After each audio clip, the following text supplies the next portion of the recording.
ಅಂತ ಕನ್ಫ್ಯೂಸ್ ಆಗಬೇಡಿ. ಹೌದು, ಫೇಮಸ್ ಜಯಶ್ರೀ ಹಸ್ಬೆಂಡ್ ರವಿ ಅಂತ.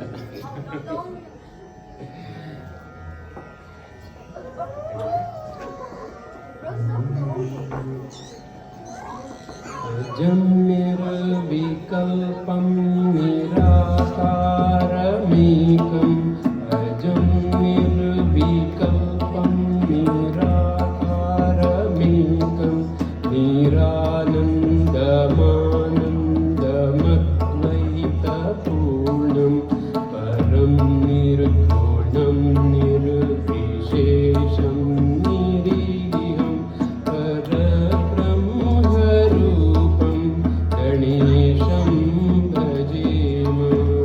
परब्रह्मरूपं गणेशं भजेम.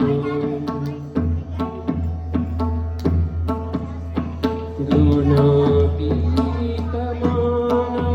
चिदानन्दरूपं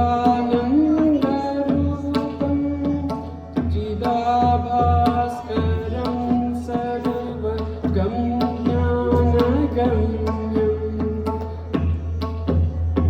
मुनिध्येयमाकाशरूपं परेशं परब्रह्मरूपं गणेशं भजेम.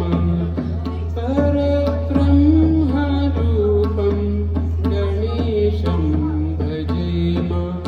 गणेशं भजेम. गणेशं भजेम. जगत्कारणं कारणज्ञानरूपं सुरादीं सुखादीं गुणेशं गणेशं.